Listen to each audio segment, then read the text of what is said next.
Hello, my name is Terrence East, and today my group, Tristan and Zach, we are talking about chemical warfare. With me specifically, I'm going to be talking about the types of agents. Okay, first I'm going to let you know what chemical warfare is. Chemical warfare is the toxic property used to kill, injure, and incapacitate the enemy. Today, I will inform you on the nerve agent, the blistering agent, and the incapacitated agent. I'm gonna start off with a few facts. With the end of World War I, that brought an increase of research and development to chemical warfare agents. Agents used by Germany and Britain were a signal to start the weapons race. The expression, the fog of war, it is used and implied to chemical warfare. The history of chemical warfare is so important. It's so important so we can learn about the future. When chemical warfare are added to war, the nature of conflict is changed in two big ways. The deaths and injuries increase, and if one country has chemical weapons, also the other country would be like, they got it, so let's go get it too.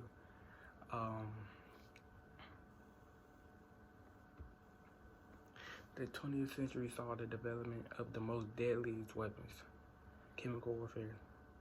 I didn't know that.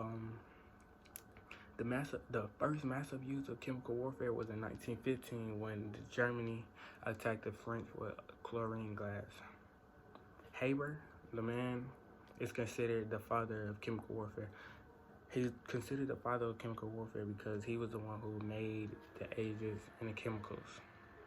And that brings us to our first type of chemical warfare agent, and that would be the nerve agent. When you say nerve agent, you'd be like, what is nerve agents? And a nerve agent is the chemical mechanism that transfers the messages to the organs. One of the main symptoms of one of the main symptoms of a nerve agent is convulsions. Nerve gases, seizures, messes with your smooth muscle function, and it causes your body to spaz individually. So it's not the same as regular seizures because it's individuals. The most lethal agents are sarin, soman, and tabun. Sarin was discovered in 1939. That was the second one discovered. Tabun was discovered first. It was in 1936, and the last one to be discovered was soman, and soman was discovered in 1944. Moving on to our next agent would be blistering agent, and this is the one I think everyone knows more about because everyone has had a blister over their lifetime, especially as kids playing on the monkey bars. You get the blister on your hand. What is a blister agent? A blistering agent is a chemical that causes severe pain to the skin and also to the eye. Types of blistering agents is lewisite, nitrogen mustard, and sulfur mustard. Blisters will start to heal about 3 to 7 days after you get them and infected with them. Sulfur mustard, it's a family of sulfur-based agents, along with nitrogen mustard. Nitrogen mustard is the same thing, but it's just nitrogen-based agents instead of sulfur. The last one would be lewisite. Lewisite was an early agent that was developed, but fortunately it wasn't used in World War I, but the effects they have are immediate. Blisters agents are absorbed through the eye, skin, and the lungs also. On to our third one would be incapacitating agents. This is an agent that produces mental effects and makes it hard to do your job. This agent is able to disrupt an enemy's ability to fight. So what it means is when you are hit with this, like, you won't be able to fight, you won't be able to move, you won't be worried about fighting at that point.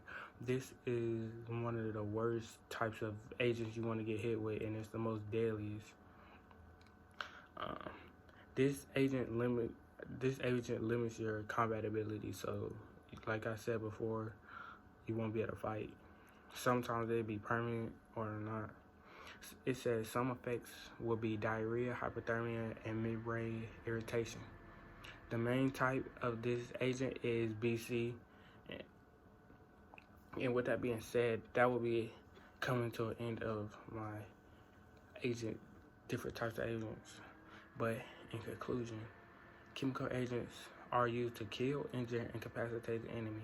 They work to temporarily suspend the enemy or even permanently. Chemical warfare is one of the most brutal weapons in this world. Today, I have taught you and you have learned about the different types of chemical warfare.